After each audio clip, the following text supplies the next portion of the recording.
Only a week into my new job, the entire building was buzzing that the CEO secretly adored me. Panicked, I sprinted to the executive suite to explain, terrified that if I was even a second late he'd think I was gold digging. Then I saw the man in person, towering, broad-shouldered, features cut like marble, eyes deep enough to drown in. Anxious tears dribbled, straight from the corners of my mouth. My lifelong happiness now rested entirely on the coworker's rumor mill. To earn the freedom of eye candy, I hustled every day. Yet within days of onboarding, I caught coworkers whispering that my offer letter hadn't come from Merit but from the CEO's back door because he'd fallen for me. Fine, if they wanted war, I'd reform the whole workplace. I bolted to the top floor CEO suite. First I'd weep my innocence, then heroically expose the slander. But the moment I burst in, before my act began, I saw CEO in the flesh. I was done for, fam. Who claimed Riverdale Titans are all balding sugar babies? Try a gorgeous, long-legged ascetic whose legs are literally worth more than my life. Lucas was on a call by the window. Spotting me, he raised a brow. Something urgent? I retracted my troublemaking foot, throat suddenly syrupy. Lucas, I'm Serena from RD. There's gossip that you have a secret crush and fast-tracked me through the back door. I want to clarify, it's... A loud laugh cut me off. I rotated like a robot. Inside the glass-walled meeting room sat several executives. My director gave an encouraging nod. Little Vance, pretend we're not here. Chase love while you're young. I short-circuited. Today's rumor wasn't dead. Tomorrow they'd film the sequel. Lucas swept a glance. The glass door slid shut. I swear the rumor didn't start with me. I blurted. He pocketed his AirPods, gaze gentle. Relax, I never doubted you. We have a meeting now, we'll talk later. I'll give you an answer, promise. That low voice was a paintbrush of calm. My thirsty heart melted. I nodded and fled. Inside the elevator I WhatsApped Bestie. Dinner's cancelled, I'm grinding to snuggle the boss. She fired back shirtless model abs. I blushed and unsent. Back in our D, coworkers peeped sideways. I forgave myself, and them. Even Riverdale strays know Lucas is lethal. Martyring themselves to play Cupid deserves thanks. I bought everyone bubble tea and macarons on my dime, fuel for fresh gossip. After work I raced to the garage to get home for food. Beside my Mini sat a Rolls-Royce Cullinan. I scurried over, praying Daddy Rolls hadn't kissed my baby. Just then the rear door opened. Lucas stepped out. I morphed from gremlin to lady in 1 second. He smiled softly.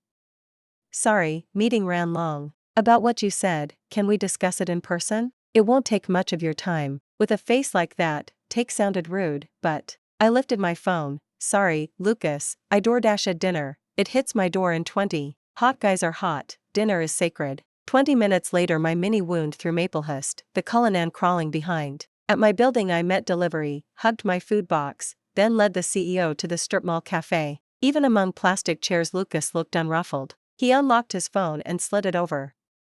My fault, someone saw this in the meeting. That sparked the talk. My graduation day photo glowed on the lock screen, high-res, mid-speech. Even I don't own a copy this crisp. I gaped. He stayed deadpan. I'll have HR contain it so your work life stays clean. I pointed at the screen. Shouldn't we discuss why you have it? His eyes locked on mine. Silence felt like gravity. But reason's on my side. Scared of what? I widened my stare until my contact lenses dried. My fierceness cracked him up. Serena, from our D lobby to my office you passed 2 badge gates. Ever wonder why you breezed through? My conspiracy brain went on red alert. Was he framing me to harvest my patents? Lucas, planning to ruin me and inherit my papers? I'd published SCI articles as an undergrad, won tech contests, joined the advisor's lab, and entered Tower via the excellent talent pipeline. Credentials are my armor. Lucas angled his head, laughter sculpting that profile like art. I slapped the table. Spill, my instant noodles are turning to mush. He sobered. We'd met before, but you rushed off, late for class, forgot to save code, whatever. I dismissed the advisor's hype, until commencement. You spoke, Youthos the world its boldest hours, pledge them to tech that lifts a nation. Your vision for cloud, big data, AI aligned with Hawthorne's roadmap, then I got it. Pause. I bear you zero malice, only genuine interest. My jaw unhinged. One speech and you're smitten? I like pretty faces, not fairy tales. His long fingers circled the cup, eyes soft. After graduation I kept bumping into you. Late June, conference buffet, you stuffed yourself with cake, stomach ache. I sent chief staff with antacid. I wanted to die twice, romantic, huh? July, pedestrian collapsed outside tower, you knelt for CPR, yelled for 120, rerouted traffic. The AED you used? Mine. I stayed till the ambulance left. August, I figured fate had punched out. Yet at my mom's birthday dinner there you were, celebrating yours. I told the manager to send you longevity noodles on the house. I stared, speechless. Lucas's eyes stayed reassuring, as if he were afraid of spooking me. I pressed on. The receptionist, Ms. Zhang, keeps sending me bubble tea out of nowhere, always from the place by the south gate of Riverdale that I like. He nodded. That was me. I went on. When I first started at the tower, the director suddenly came over and asked what I thought of the employee cafeteria. I said it would be great if they added stewed pork buns, and the next day they were actually there. He nodded again. That was me. I didn't ask anything else. I knew the answer would be the same. The guy was playing dirty. A man like that is impossible not to fall for, so I voiced my last suspicion. Lucas, don't tell me you started the rumor on purpose? The man across the table froze. Well, Riverdale's top titan had personally manufactured my gossip. His speechless face made it harder to keep my grin down than holding back an AK. He'd run the show since we walked into the cafe, but right then I felt I'd finally scored a point. I shoved my WhatsApp QR code at him. Add me first. He picked up his phone, scanned it, hesitated, and asked, do you understand what I'm saying? I figured if he could be that honest, I owed him the same. Lucas, I only graduated recently, but because I stayed in grad school a few extra years I'm already 24. I have a fully adult brain and can make life-altering decisions. But I know myself, a guy like you, even standing there doing nothing, is someone I can't refuse. Right now what I feel is only skin deep, it hasn't reached my heart yet. A healthy relationship should start with getting to know each other, move into the can guess each other's thoughts stage, then begin officially with a bouquet and become a relationship the whole world knows about. Do you understand what I mean? I tossed the question back. Lucas was quiet for a moment, then smiled. All right.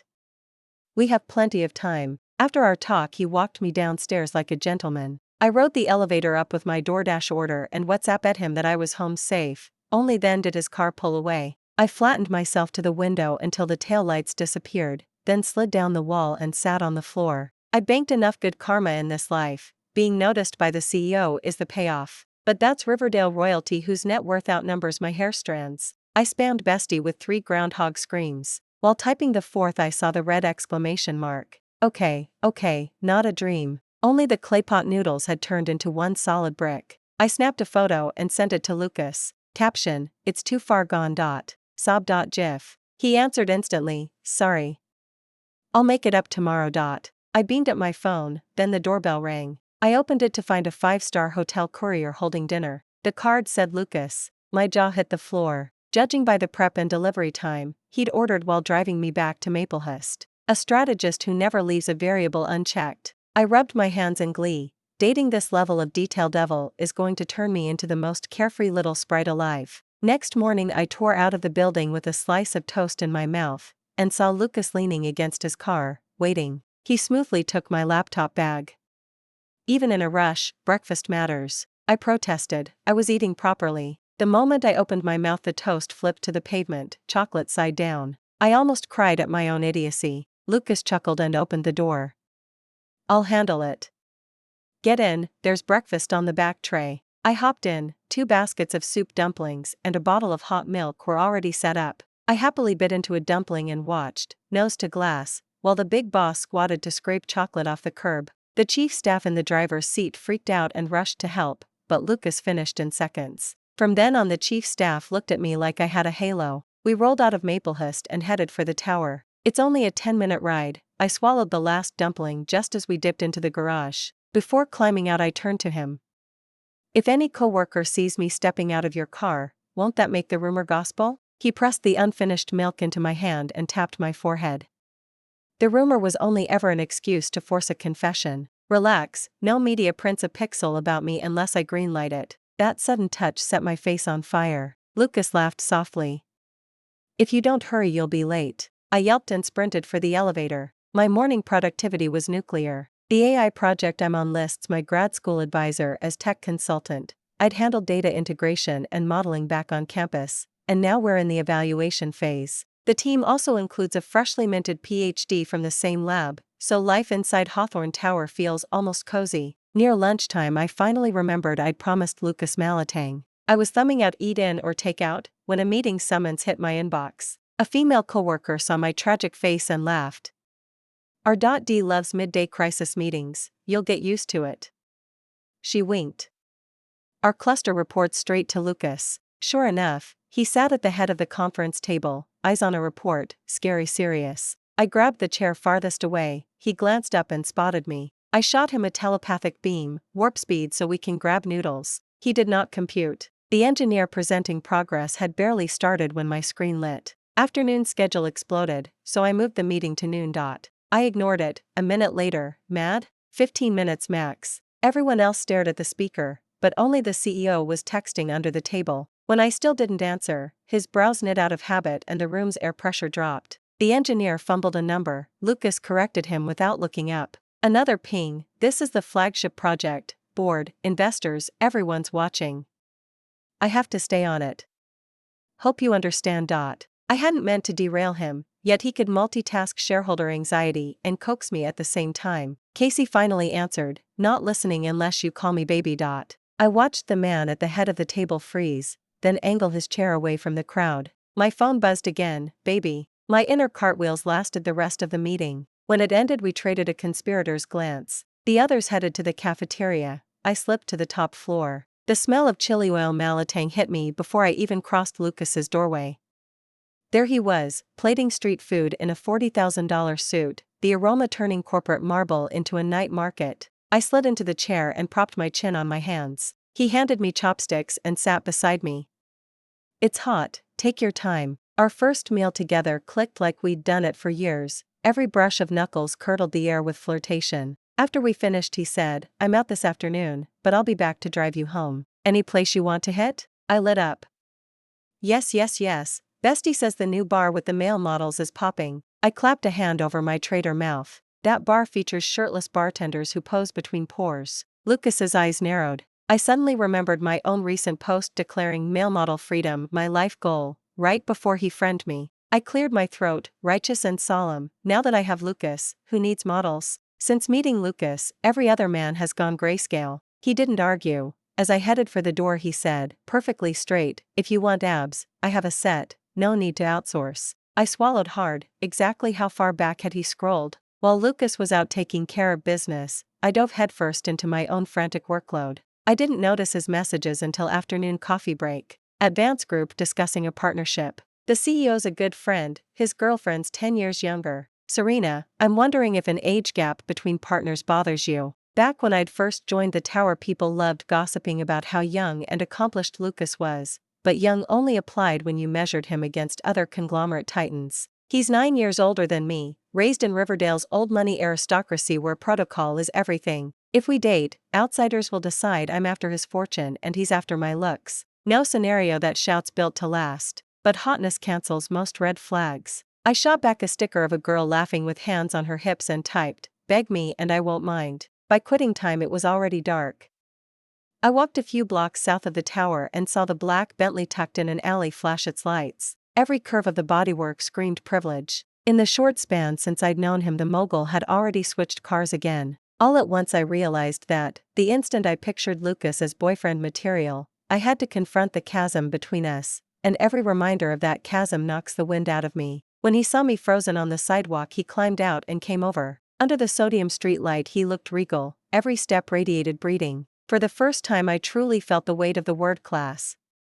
He stopped in front of me and asked in that low voice, "Tired?" I shook my head. "I'm just wondering how someone born under a lucky star even notices a plain girl like me." "Lucas, please tell me you don't have some long-gone perfect first love who looks exactly like me, and now she's overseas and I'm your stand-in. Then, 3 years from now, she flies back and you dump me for her over and over. Finally I lose my life while you lose your great romance." Lucas frowned slightly, as if running the scenario. After a beat he said, utterly serious, "You wouldn't lose your life, the Hawthorne Medical Unit is the best. I'll schedule your annual physicals. There's no first love.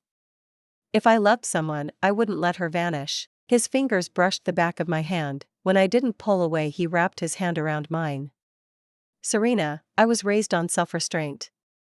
Every decision lands only after I've thought it through. I don't run on impulse. Markets change by the second. I have to own every variable to guarantee the outcome I want. Romance is the biggest variable life can throw at me. I love your spark, but because of our age gap, I may not always catch it in real time. While we're still learning each other, if we slip out of sync, could you give me a little extra trust and patience? He looked down at me with total focus, as though nothing on earth mattered more. The space between us shrank to nothing. I gave a small, prim nod. We shared dinner, but I still had loose ends at work, so Lucas drove me home. Ever the gentleman, he stayed outside my apartment door and watched me step inside. Leaning against the steel door, I studied the face that checked every box on my wish list and couldn't bring myself to shut it. First relationship at 24, now I get why the romance novel heroines will live, die, and slam their heads against walls for the hero. Lust fries brain cells. I stared at him with puppy eyes. He ruffled my hair. Go in and sleep early. I'll pick you up tomorrow. I scuffed the floor with my toe.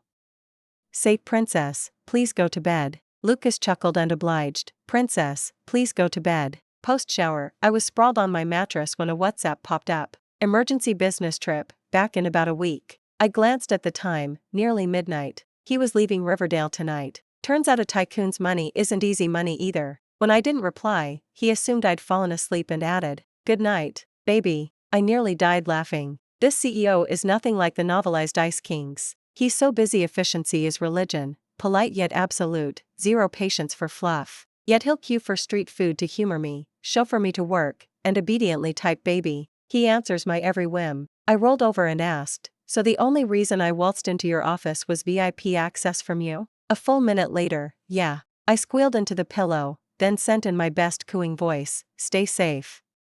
Come home soon. With my flirt buddy gone and bestie buried in her own chaos, I plunged into work. Back on campus, advisor liked to remind me, in the age of tech, elite coders are the only force that can make power blink. I once thought I'd be a happy lab rat forever, indifferent to titles and empires. Now I want to climb to whatever summit Lucas occupies and share the view. Tower gossip has already cycled through the boss secretly pines, to Serena hunted him down, to CEO got bored and fled. The world really is one giant pulp novel. Lucas didn't make it back in a week, but we trade messages every waking hour. He tells me which city, which partner, which fresh crisis popped. I report my model progress, daily trivia, fresh tower rumors. Distance forced us into words, and words made us learn each other fast. Our chat windows filled every spare second, accelerating everything. 1 month in, I was brainstorming with my postdoc buddy about visiting campus to consult advisor when Lucas rang. I'd saved his private number, but our schedules rarely overlap, so voice calls were rare. I ducked into a quiet corner and picked up. Before I could speak, someone yanked me into a dim stairwell. Lucas pinned me to the wall, eyes star-bright. I yelped and threw my arms around him. I'd feared a month apart might feel awkward. Not even close. He laughed, banded an arm around my waist, lifted me, spun, and set me on the step. We were nose to nose, his breath mingled with mine, heart attack material. I blurted, Lucas, I want a lifetime relationship with you. He tucked a stray strand behind my ear, voice low. A lifetime's too short.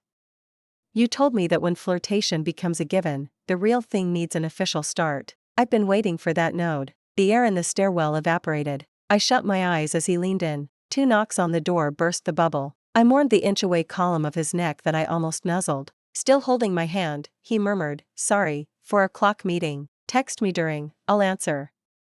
Dinner tonight. I couldn't resist. Then why aren't you heading to the meeting? He smiled, voice like velvet, I needed to see you. Wait, did the iceberg CEO learn game while he was away? I tried to tease him, but my own face caught fire first. I shoved him gently and bolted. Since his return we'd been nurturing this thing for real. He folds himself into my life with ridiculous ease. I assumed he couldn't tell a skillet from a spatula, yet he whips up breakfast in my doll-sized kitchen, changes my blown bulbs, assembles my flat-pack furniture. When I haul work home and he's free, he sets up office at my table and excuses himself before 10. I catch him switching among 4 languages on calls, icy and decisive, nothing like the man who faces me. Who wouldn't drown in that kind of devotion? But the more I witness his power, the smaller I feel. I want forever, yet. The gap between our worlds keeps me awake most nights, a silent earthquake rattling my certainty. 3 months after onboarding, I was scheduled to accompany my team on a business trip to a frontline manufacturing base. Early that morning, Lucas drove me to Riverdale. When I tried to get out, he held my hand and wouldn't let go. I pointed to the motorcade idling behind us. "You can't park here for long." He exhaled softly, obediently loosened his grip. "Take care of yourself, eat on time, no all-nighters. When it's over, I'll come pick you up." That look, 30% resignation, 30% clingy, 40% unwilling to part, was absurdly adorable. I leaned in, brushed a quick kiss to his cheek, stepped out, and shut the door. Inside the departure hall, I found my coworkers lined against the glass, watching me with knowing grins. Lucas's car was still outside. They must have seen me climb out. I clasped my palms. "Please, please keep it secret." Coworker teased, "What's to hide? Your thing may not be household news, but everyone here knows." I sighed theatrically. "He hasn't officially asked me yet." Coworker's smile faded into surprise. "Serena, Lucas has never hidden how special you are. Test him if you want, but remember, men need a response too." All the way to the base, I kept replaying coworkers' words. From the start, Lucas had been the one bending downward, adjusting to my life inch by inch, while I'd never tried to understand his. Or maybe I was just too scared to look. The base lay in the remote northwest, sealed off, but the air was pristine. Its vast expanse and rich resources cloaked the land in mystery. Then, one night a week later, I was video calling Lucas when the earthquake hit. Before I could react, Lucas saw the pendant lamp over my desk sway and barked, "Run to the open field, don't grab anything, just go." I bolted, heart in my throat. The instant I cleared the dorm, the row of barracks behind me collapsed in a thunder of dust. Coworker sprinted over, saw my chalk-white face, no blood, and exhaled. "Scared me to death.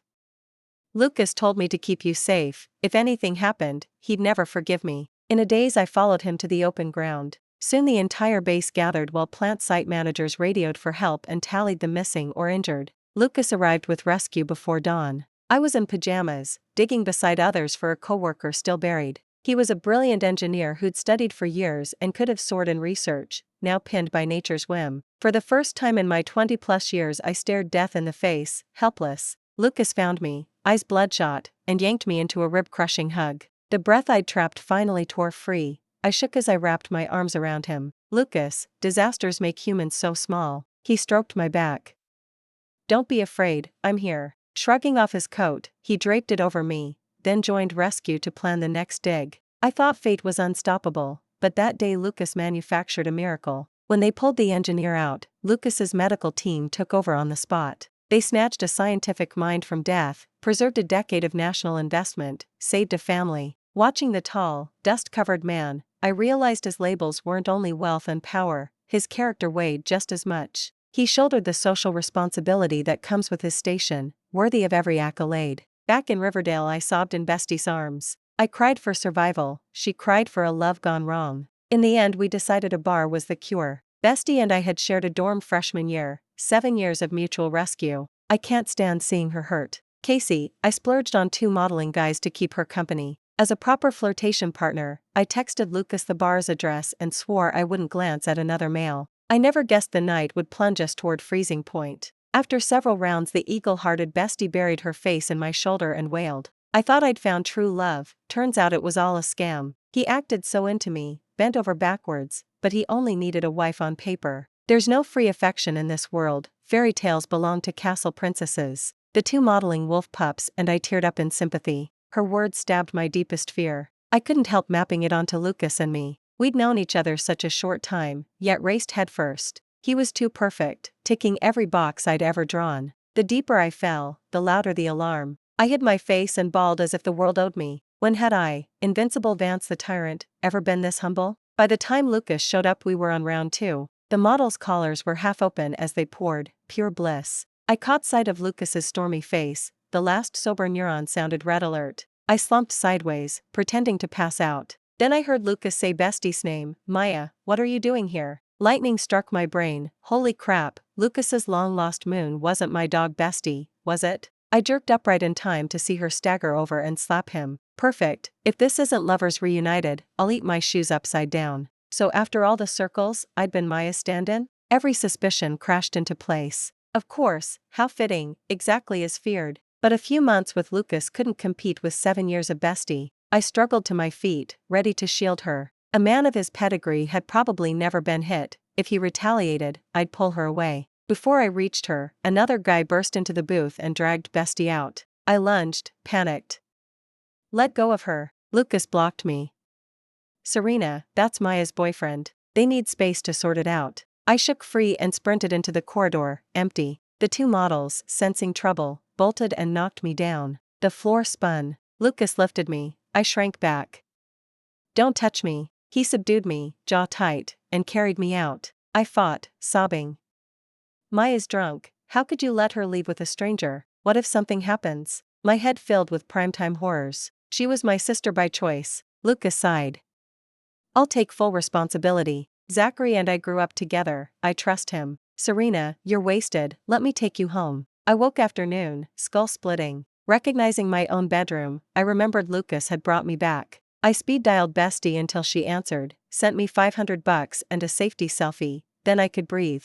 On the nightstand Lucas had left a note, rest today, he'd come later. Scenes from last night replayed, and my heart sank. Bestie, her guy, Lucas, aren't they the on-again off-again leads and the devoted second male in some novel? A mere extra swept into their saga usually ends in tragedy. In the mirror I looked like a ghost, sunken, spiritless, and it scared me. This isn't who I am. Yet the bold, cocky me felt like ancient history. I inhaled, typed a WhatsApp. Tried, it doesn't work.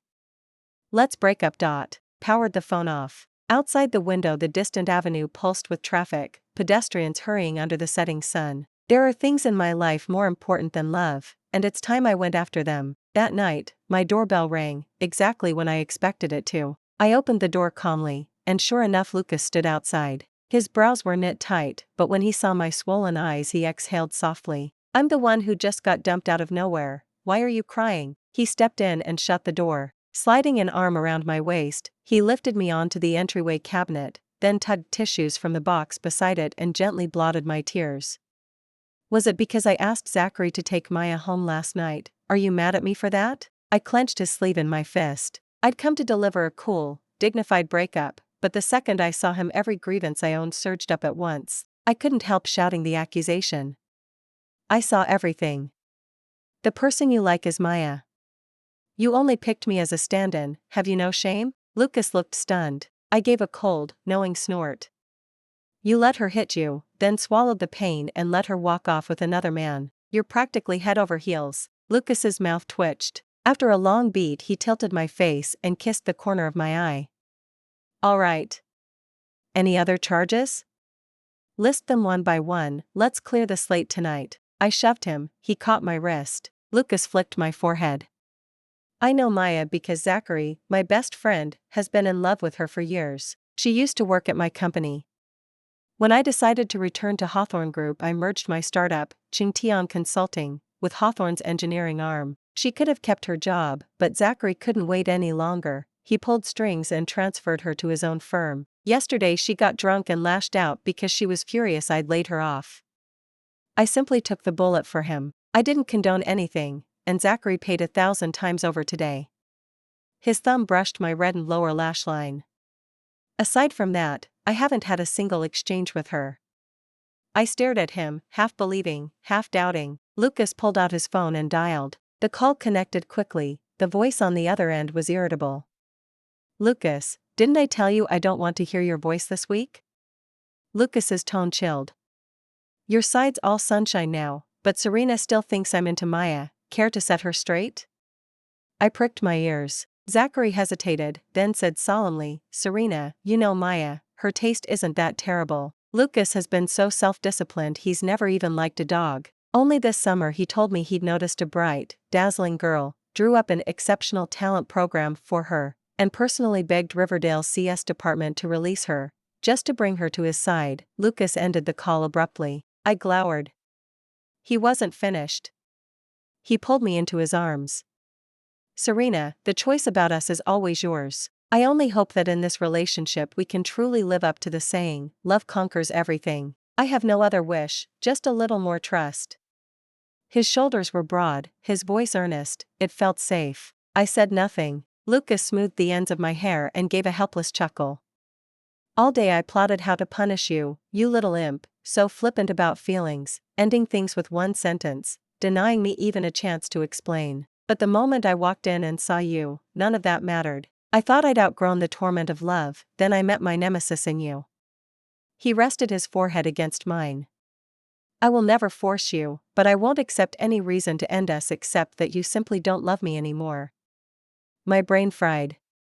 You call this not forcing me? Lucas's hand suddenly clamped my waist, his voice low and fierce. Believe me, you don't want to see what me forcing someone really looks like. If you doubt it, try going out drinking with another guy again. I shrank back, terrified. So much for any dirty fun. After surviving that near-death quake, the whole R.D division was running on rocket fuel. You never know whether tomorrow or an accident comes first. All we can do is race the clock and leave no regrets. 6 months later, Hawthorne Group held the launch event for its new AI product on Riverdale's campus. Under a flood of spotlights, our rig shed its veil and debuted to the world. Foreign authorities, refusing to believe they'd been leapfrogged, forgot their dignity, knelt, and scrutinized the core module inch by inch, just as our predecessors once tiptoed around their advanced gear years ago. As one of the engineers, I answered questions on the floor alongside my advisor. Many Riverdale students lined up. Seeing the excitement and pride in their eyes, I finally grasped that this was only the starting line of my dream, never the finish. The research road is thorny, but it is also powerful and strewn with blossoms. After the press closed, advisor scolded with a straight face, "Done playing? Get back to campus, you're still a rookie." I rolled my eyes. "When I'm at school you complain I'm in the way." She shot me a glare, then looked at Lucas.